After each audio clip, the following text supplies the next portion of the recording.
Hello guys, तो इस video में हम करने जा रहे हैं आर्टिफिशियल इंटेलिजेंस की यूनिट 1 जो कि इंट्रोडक्शन टू आर्टिफिशियल इंटेलिजेंस। इससे पहले मैं फिजिक्स और सॉफ्ट स्किल की पांचों यूनिट डाल चुका हूं, आप उनको देख लीजिए। लिंक आपको आई बटन पे मिल जाएगी उनकी, और एक वीडियो और है जो काफ़ी हेल्पफुल है, उसकी भी मैं आई बटन पे लिंक डाल दूंगा, आप लोग देख लेना। तो देखिए, क्वेश्चन नंबर 1 से स्टार्ट करते हैं, लेकिन शेयर और सब्सक्राइब करना मत भूलना। अब तक मैं काफ़ी इस चीज़ पे काम कर चुका हूँ, लेकिन इतना रिस्पांस अच्छा नहीं मिला है, व्यूज़ वगैरह। एक आध बच्चे ने तो अच्छा रिस्पांस दिया, लेकिन उतना लेवल का नहीं मिला। तो होप करता हूँ कि आप लोग इस वीडियो में ज़्यादा रिस्पांस देंगे और सभी वीडियोज़ को ज़रूर देखेंगे और शेयर करेंगे ज़्यादा से ज़्यादा अपने दोस्तों के साथ। क्वेश्चन नंबर 1 पे आते हैं। Which of the following are the types of artificial intelligence approaches. तो इनमें से कौन सी टाइप है आर्टिफिशियल इंटेलिजेंस अप्रोच की? Reactive machines, limited memory, theory of mind और सेल्फ अवेयरनेस। तो आर्टिफिशियल इंटेलिजेंस जो होगी वो इस तरीके से यूज़ होने वाली है। अभी ये हमारे पास आर्टिफिशियल इंटेलिजेंस अपकमिंग जो प्रोग्राम्स हैं, हमारी टेक्नोलॉजीज़ हैं, उनमें से एक है। तो इसमें आर्टिफिशियल इंटेलिजेंस ह्यूमनॉइड रोबोट्स बनाने में और इनमें यूज़ होगी, मतलब कि वो खुद अपने आप चीज़ें बना सकती है, माइंड की थ्योरी यूज़ करेगी, उसमें एक मेमोरी हुआ करेगी। तो यानी कि हमारे पास रिएक्टिव मशीन्स होंगी, लिमिटेड मेमोरी होगी, थ्योरी ऑफ माइंड होगी और सेल्फ अवेयरनेस होगी। यानी कि चारों ही ऑप्शन इसके सही हैं। अब आते हैं सेकंड क्वेश्चन पे। Dash machines are the most basic form of AI application. इनमें से कौन सी मशीन सबसे बेसिक फॉर्म की हैं एआई एप्लीकेशंस की? Reactive machines, limited memory, theory of mind और सेल्फ अवेयरनेस। तो देखिए, थ्योरी ऑफ माइंड और सेल्फ अवेयरनेस इसकी बिल्कुल हाई पे पहुंच जाएंगे जब हम जैसे ह्यूमनॉइड रोबोट्स में हम बिल्कुल सक्सेस पालेंगे, तब ये चीज़ें होंगी। तो अभी तो हमारे पास सबसे कॉमन चीज़ है वो है reactive machines. Question number 3. Dash is the concept where the bots will be able to understand the human emotions, thoughts and how they react to them। यानी कि हम जो बॉट्स बनाएंगे, बॉट्स मतलब ह्यूमन मेड ह्यूमनॉइड रोबोट्स जो हम बनाएंगे, वो इमोशंस को, ह्यूमन इमोशंस, थॉट्स और इनको समझ पाएँ और रिएक्ट कर पाएँ। वो कौन सी टेक्नोलॉजी में आएगा, क्या बोलेंगे उसको, उस कंसेप्ट को? Limited memory, self awareness, theory of mind या नन ऑफ दिस। तो उसको बोलेंगे हम theory of mind. Question number 4 पे आते हैं। Self awareness machines are the extension of the dash type of AI. तो कौन से एआई के हैं? क्लास 1, क्लास 2 या क्लास 3? तो हमारे पास सेल्फ अवेयरनेस मशीन जो हैं वो क्लास 3 की हैं, क्लास 3 एआई की। तो इसका है हमारे पास क्लास 3। अब आते हैं क्वेश्चन नंबर 5 पे। Which of the following is are the skills for artificial and machine learning. इनमें से कौन सी स्किल्स हैं आर्टिफिशियल और मशीन लर्निंग की? Domain knowledge, rapid prototyping, neural network architecture या ऑल ऑफ द अबव। तो ये सारी हमारे पास स्किल्स हैं आर्टिफिशियल एंड मशीन लर्निंग की। क्वेश्चन नंबर 6 पे आते हैं। क्वेश्चन नंबर 6 है, which of the following is not a non technical skill for artificial and machine learning. इनमें से कौन सी नॉन टेक्निकल स्किल नहीं है आर्टिफिशियल और मशीन लर्निंग की? तो कम्युनिकेशन टेक्निकल है, linear algebra, calculus and statistics, domain knowledge और रैपिड प्रोटोटाइपिंग। देखिए, रैपिड प्रोटोटाइपिंग और डोमेन नॉलेज भी हमारे पास टेक्निकल है। लीनियर एल्जेब्रा, कैलकुलस और स्टैटिस्टिक्स ये हमारे पास मैथ्स, नॉर्मल मैथ्स जो होता है वो आना चाहिए एक अच्छे स्किल्स के लिए। Technical skills, non technical skills जो होती है ना आर्टिफिशियल इंटेलिजेंस को, कोडर्स जो होते हैं, जो कोडिंग करते हैं या जो बनाते हैं, उनको कम से कम इतना आना चाहिए। तो ये नॉन टेक स्किल है, लीनियर एल्जेब्रा, कैलकुलस और स्टैटिस्टिक्स। क्वेश्चन नंबर 7 पे आते हैं। Dash refers to programmed algorithms that automatically parse and apply knowledge. ये हमारे पास प्रोग्राम्ड एल्गोरिथम होती हैं जो ऑटोमेटिकली नॉलेज को अपनी को अप्लाई कर लेती हैं। आईओटी क्या था? Internet of things. यानी कि एक तरीके से नॉन लिविंग ऑब्जेक्ट्स को हम सेंसर्स के थ्रू एक चेन में ब्लॉक कर देते हैं, एक चेन बना देते हैं जिससे कि वो अपने आप ही काम कर सकते हैं, एक इंटरनेट सा एक वेब बना देते हैं। तो वो आईओटी होता है। ब्लॉकचेन हमारे पास डेटा को चेन्स की फॉर्म में स्टोर करना। एआई आर्टिफिशियल इंटेलिजेंस, रोबोटिक्स यानी रोबोट्स बनाना। तो एक तरीके से जो ऑटोमेटिकली अप्लाई कर सके नॉलेज को, वो क्या होता है? AI artificial intelligence. Question number 8 पे आते हैं गाइस। क्वेश्चन नंबर 8 है हमारे पास। Dash is a field of AI that enables computers to analyse and understand human knowledge. इनमें से कौन सा जो हमारे पास एआई है जो इनेबल करता है, फील्ड है एआई का जो इनेबल करता है कंप्यूटर्स को कि एनालाइज कर सकें और अंडरस्टैंड कर सकें ह्यूमन नॉलेज को? NLP, natural language processing, quantum computing, augmented reality और वर्चुअल रियलिटी। ऑगमेंटेड रियलिटी और वर्चुअल रियलिटी आप जानते होंगे। ऑगमेंटेड रियलिटी वो होती है एक तरीके से हमारी रियल वर्ल्ड और वर्चुअल वर्ल्ड दोनों को मिक्स कर देना, जो हम करते हैं एआर ग्लासेस के थ्रू। एआर हमारे पास ग्लासेस आते हैं, ऑगमेंटेड रियलिटी ग्लासेस उनके थ्रू करते हैं। और वीआर ग्लासेस तो आपने देखे होंगे, हम लगा लेते हैं और बिल्कुल अब वर्चुअल वर्ल्ड में चले जाते हैं। इसका मतलब ऑगमेंटेड रियलिटी यानी वर्चुअल वर्ल्ड और रियल वर्ल्ड कनेक्टेड, और वर्चुअल रियलिटी यानी सिर्फ वर्चुअल वर्ल्ड में हम होते हैं। तो यानी हमारे पास जो अंडरस्टैंड कराता है कंप्यूटर्स को, एनालाइज कराता है ह्यूमन लैंग्वेज को, वो क्या होता है? NLP, natural language processing. Question number 9 पे आते हैं। क्वेश्चन नंबर 9 है हमारे पास, which of the following is not an advantage of AI? Reduction in error, fast, digital assistant. ये सब एआई के एडवांटेज हैं, यानी कि इसमें से विच ऑफ द फॉलोइंग, इनमें से सारे ही हमारे पास क्या है? एडवांटेज हैं। तो कोई ऐसा नहीं है जो एडवांटेज ना हो एआई का, फास्ट प्रोसेसिंग से लेकर digital assistant, reduction in error, सभी हैं। तो नन ऑफ दीज इसका होगा। क्वेश्चन नंबर 10 पे आते हैं, which of the following is not a disadvantage of AI? इनमें से कौन सा डिसएडवांटेज नहीं है एआई का? High cost, AI high cost होती है। अनएम्प्लॉयमेंट, हमारे पास अगर मशीन्स ही खुद वर्क करने लग जाएंगी तो ह्यूमंस के कम वो हो जाएगी, तो फैक्ट्रीज में ज़्यादातर मशीन्स को वर्क दिया जाएगा, क्योंकि मशीन्स को सैलरी नहीं देनी होती, वन टाइम इन्वेस्टमेंट होता है। एक बार इन्वेस्ट कर दिया प्रोड्यूसर ने या ओनर ने, एक बार मशीन खरीद ली, उसके बाद उसकी मेंटेनेंस के लिए सभी मशीन्स पे एक आध वो रख देते हैं जो इंजीनियर्स जो मेंटेन करते हैं और मशीन वर्क करती हैं, उनको सैलरी नहीं देनी पड़ती, सिर्फ वन टाइम इन्वेस्टमेंट पे काम हो जाता है। इसीलिए अनएम्प्लॉयमेंट बढ़ जाएगा, लोगों को क्यों रखेंगे फिर वो, और लोगों को छुट्टियां भी चाहिए होती हैं। वो एक पर्टी 6 या 8 घंटे ही काम कर सकते हैं मशीन से, तो कितनी भी देर काम करा सकते हो, ठीक है। यानी कि अनएम्प्लॉयमेंट बढ़ा देगा ये। लैक ऑफ क्रिएटिविटी, मशीन्स में क्रिएटिविटी नहीं होती, ह्यूमंस में होती है। फास्टर डिसीजंस, तो ये एडवांटेज है, या फास्टर डिसीजन जो है वो डिसएडवांटेज नहीं है, एडवांटेज है कि वो फास्ट डिसीजंस ले सकते हैं। सो गाइज नेक्स्ट क्वेश्चन पे आते हैं। नेक्स्ट क्वेश्चन हमारा क्वेश्चन नंबर 11 जो कि इन 1943 the first work toward AI was done by.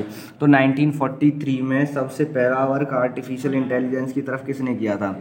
Donald Hebb, Warren McCulloch, Alan Turing. तो इसमें से हम सबसे पहले 1943 में एआई की तरफ वर्क किया था वॉरेन मैककल ने। क्वेश्चन नंबर 12, क्वेश्चन नंबर 12 है हमारे पास, who created the first artificial intelligence program which was named logic theorist in 1955? इनमें से किसने पहला आर्टिफिशियल प्रोग्राम क्रिएट किया था 1955 में, जिसका नाम था लॉजिक थ्योरिस्ट? ये काफ़ी इंपॉर्टेंट है। तो ये हमारे पास किया था John McCarthy, Donald Hebb, Allen Newell and Herbert A Simon या एलन ट्यूरिंग। तो सब हमसे किया था ये Allen Newell and Herbert A Simon. Next question पे आते हैं। Question number 13, in which year the first intelligent humanoid robot was built in Japan which was named as Wabot 1? तो किस ईयर में हुआ था? 1966, 1972, 1956 या 1985? तो वो पहला ह्यूमनॉइड रोबोट जो जापान ने बनाया था वो बनाया था 1972 में। और एलन ट्यूरिंग बहुत इंपॉर्टेंट नेम है, एलन ट्यूरिंग ने ही इंटरनेट का आविष्कार किया था। यानी कि इन्होंने ही आज जो हम नेट से कनेक्ट हो पा रहे हैं, या ये मैं वीडियो बना पा रहा हूँ, आप देख पा रहे हैं इंटरनेट के थ्रू, इन्होंने ये आइडिया दिया था एलन ट्यूरिंग ने इन 90s। क्वेश्चन नंबर 14 पे आते हैं। Dash refers to the time period where computer scientist deals with a severe storage of funding from government 1974 to 1980। तो जब साइंटिस्ट ने बहुत ही कम फंडिंग से गुजरे थे गवर्नमेंट की तरफ से, तो वो टाइमिंग क्या बोला जाता है? AI winter, AI summer, AI recession, none of the above. तो वो बोला जाता है एआई विंटर, उसको बोलते हैं आर्टिफिशियल इंटेलिजेंस का सर्दियाँ। अब आते हैं नेक्स्ट क्वेश्चन पे, क्वेश्चन नंबर 15।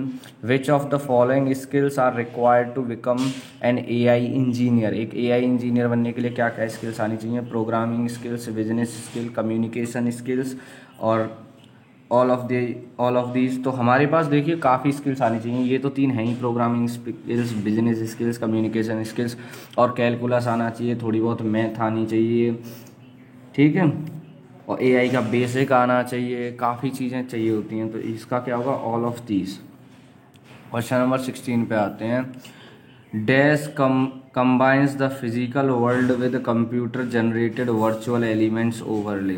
हमारे पास जो फिजिकल वर्ल्ड यानी रियल वर्ल्ड को virtual computer generated virtual world से जो कनेक्ट कर देता है, उनको मिला देता है एक साथ में। जैसे हम अगर, मैंने पहले भी बताया आपको वर्चुअल ऑगमेंटेड रियलिटी के बारे में, तो उसमें एआर ग्लासेस हम यूज़ करते हैं ऐसे कनेक्ट करने के लिए। तो उसमें होता क्या है, हम हैं अपनी रियल वर्ल्ड में ही, लेकिन कुछ वर्चुअल कैरेक्टर्स हमारे रियल वर्ल्ड में ऐड हो जाते हैं। आप चाहें तो उसकी वीडियो देख लेना, यूट्यूब पर काफ़ी वीडियो डली हुई हैं एआर की, और इस वीडियो के लिंक में डिस्क्रिप्शन में मैं एक ऐसी ही वीडियो की लिंक डाल दूंगा जो किसी और यूट्यूबर की है, मेरी तो नहीं है, लेकिन आप लोगों के लिए ऑगमेंटेड रियलिटी और वर्चुअल रियलिटी को क्लियर करने के लिए मैं उनकी लिंक डाल दूंगा। और अगर आप लोग पीडीएफ चाहते हैं तो मेरी जीमेल अकाउंट जो है, मैंने अपनी ईमेल आईडी जो है मैं डाल दूंगा लास्ट में, आप लोग उस पर जाकर पीडीएफ मांग सकते हैं, वहाँ पर मैसेज डाल दीजिए मुझे, मैं पीडीएफ दे दूंगा आपको सभी की, फिजिक्स, सॉफ्ट स्किल और एआई की। तो virtual reality, augmented reality, 5G technology और ब्लॉकचेन, तो वो क्या है हमारे पास? Augmented reality. क्वेश्चन नंबर 17 पे आते हैं। With increase in speed of band spectrum the signal penetration strength. अगर हम स्पीड को इंक्रीज करते हैं बैंड स्पेक्ट्रम की, तो उसकी सिग्नल पेनिट्रेशन स्ट्रेंथ जो होगी वो क्या हो जाएगी? Increase, remain same, decrease, either A or C. तो हमारे पास क्या होगा? सी होगा, वो डिक्रीज कर जाएगी। ऐसा नहीं है कि इंक्रीज करे कभी डिक्रीज करे, जैसे जैसे हमारे पास बैंड स्पेक्ट्रम की स्पीड बढ़ेगी ऐसे ऐसे उसकी पेनिट्रेशन स्ट्रेंथ घट जाएगी। जैसे अगर आपके यहाँ वाईफाई लगा हुआ है तो आप देख सकते हैं कि उसमें दो आपको प्रोवाइड किए जाते हैं, एक तो 2.4G होता है, 2.4G करके, और एक होता है 5G। तो 2.4G की पेनिट्रेशन स्ट्रेंथ अच्छी होती है। जैसे अगर आपका ग्राउंड फ्लोर पे लगा हुआ है तो फर्स्ट फ्लोर पे भी आपका वाईफाई ठीक चल जाता है। वहीं पर अगर आपका 5G होता है जिसकी स्पीड अच्छी है, लेकिन वो आपके पास फर्स्ट फ्लोर पर नहीं चलता अगर ग्राउंड फ्लोर पर है, तो जैसे वो जो बीच में छत पड़ जाती है आपकी कंक्रीट की, या वॉल्स जितनी ज़्यादा पड़ जाएंगी, उनको वो फिर पेनिट्रेट नहीं कर पाता। अगर खुला एरिया पूरा तो वो कर जाता है कनेक्ट। तो यानी कि हमारे पास अगर स्पीड बढ़ाते हैं तो उसकी पेनिट्रेशन स्ट्रेंथ क्या हो जाती है? डिक्रीज हो जाती है। Question number 18। Dash major brain activity and restore, enhance, supplement और इम्प्रूव ह्यूमन फंक्शन। तो हमारे पास इनमें से कौन सा जो है जो ब्रेन एक्टिविटी को मेजर करता है, रीस्टोर करता है, इनहेंस करता है, सप्लीमेंट करता है और इम्प्रूव करता है human function? BCI, cloud computing, augmented reality या IoT, इंटरनेट ऑफ थिंग्स। तो इसका सही आंसर है BCI, ब्रेन कम्युनिकेशन इंटरफेस। ये हमारे पास ह्यूमन ब्रेन को कनेक्ट कर सकता है ऑब्जेक्ट्स के साथ, उसको इनहेंस कर सकता है, उसके फंक्शंस इंप्रूव कर सकता है। क्वेश्चन नंबर 19 पे आते हैं। Which of the following are the applications of AI। इनमें से कौन सी एप्लीकेशंस हैं AI की? AI in health care, speech recognition, education या ऑल ऑफ दिस। तो AI हर जगह यूज़ होता है, आजकल हो भी रहा है, हेल्थ केयर्स वगैरह में धीरे धीरे आ रहा है। तो इसके सारे ही हमारे पास एप्लीकेशंस हैं AI के। और अभी मैंने जो आपको बताया ब्रेन कंप्यूटर इंटरफेस, वो जो है काफ़ी यूज़फुल है। जैसे हमारे पास जो फिज़िकली एबल्ड जो लोग हैं, चैलेंज्ड जो लोग हैं, उनके लिए काफ़ी यूज़फुल रहेगा। जैसे उनकी बॉडी अगर वर्क नहीं करती तो उस प्रोग्राम को हम, AI का जो प्रोग्राम है ये BCI, उसको कनेक्ट कर देंगे उसकी मशीन्स को ब्रेन के थ्रू, और वो जितनी भी कंप्यूटर ऑपरेटेड मशीन्स हैं उनको अपने ब्रेन के थ्रू ऑर्डर दे पाएंगे। उन्हें किसी बटन को दबाने की ज़रूरत नहीं है या कुछ करने की ज़रूरत नहीं है। कार ड्राइविंग वगैरह ये भी काफ़ी अच्छा हो जाएगा। जैसे टेस्ला की अभी आ रही है सेल्फ ड्राइविंग, अगर BCI हो जाता है, तो जो आदमी अपने हाथ और पैर मूव नहीं कर सकते वो अपने माइंड के थ्रू उसको ऑर्डर दे पाएंगे गाड़ी को कि कैसे चलना है। तो ये काफ़ी एक तरीके से रेवोल्यूशन ले आएगा अगर ये सक्सेसफुल होता है तो। क्वेश्चन नंबर 20 पे आते हैं। Which of the following is not a concern of AI? इनमें से कौन सी कंसर्न नहीं है एआई की? बाइसनेस, अनएम्प्लॉयमेंट या सिक्योरिटी एआई इन रोबोट्स। तो जो दिक्कत या हमारे पास आगे चैलेंज आ सकते हैं एआई के, वो इनमें से कौन सा नहीं है? बाइसनेस का हम बोल सकते हैं कि एक जैसे हमारे पास एक की तरफ ज़्यादा झुकाव कर देना। अभी जैसे ओलंपिक में भी गेम हुआ था तो उसमें ऐसा सोचा गया था, हुआ या नहीं इसका हम नहीं बोल सकते, कि मैरी कॉम का जो क्वार्टर फाइनल मैच था उसमें बाइसनेस हुई है, लेकिन रेफरी ने अगर डिसीजन दिया है सही दिया होगा, उस पर हम ज़्यादा बोल नहीं सकते, लेकिन ऐसा आया था। बाइसनेस एक तरीके से होता है किसी एक को जिताने की कोशिश करना। अनएम्प्लॉयमेंट अभी मैंने बताया, एआई आता है तो अनएम्प्लॉयमेंट बढ़ जाएगा। सिक्योरिटी, एआई जो है वो सिक्योरिटी हो सकता है कि एआई, देखिए ह्यूमन माइंड से स्ट्रांग होना थोड़ा मुश्किल है क्योंकि ह्यूमन माइंड क्रिएटिव होता है। ये जो एआई है इसमें भी ऐसा अभी सोच रहे हैं कि ऐसा कुछ आएगा जो कि अपने आप इवॉल्व होगा या सीखेगा, लेकिन ह्यूमन माइंड की बराबरी शायद अगर नहीं कर पाया तो इसमें सिक्योरिटी का वो हो सकता है, कोई हैक कर सकता है इसे। एआई इन रोबोट्स, ये हमारे पास कंसर्न की बात नहीं है एआई रोबोट्स में आने का, तो यानी कि ये हमारे पास कंसर्न की बात नहीं है। इतने ही क्वेश्चन थे इस यूनिट के, काफ़ी यूज़फुल रहे होंगे आप लोगों के लिए। प्लीज़ शेयर कर देना और सब्सक्राइब करना, ज़्यादा से ज़्यादा शेयर कीजिए क्योंकि उतना अभी वो नहीं आ रहा है मेरे पास, लोगों के व्यूज़ वगैरह नहीं आ रहे हैं ना कमेंट्स आ रही हैं। लाइक करना मत भूलिए क्योंकि आपको भी मालूम है मैं काफ़ी वीडियोस डाल चुका हूँ, फिजिक्स डाल चुका हूँ, सॉफ्ट स्किल डाल चुका हूँ, अब ये डाल रहा हूँ आर्टिफिशियल इंटेलिजेंस। अगर व्यूज़ नहीं आएंगे और ज़्यादा से ज़्यादा सब्सक्राइबर्स नहीं बढ़ेंगे तो फिर उस तरीके से मैं नहीं डाल पाऊँगा आगे। आप लोग ज़रूर शेयर कीजिए, और मैंने ऑगमेंटेड रियलिटी और वर्चुअल रियलिटी की डिस्क्रिप्शन बॉक्स में लिंक दे रखी है, आप देखना चाहें तो देख सकते हैं। Thank you guys. शेयर कीजिए।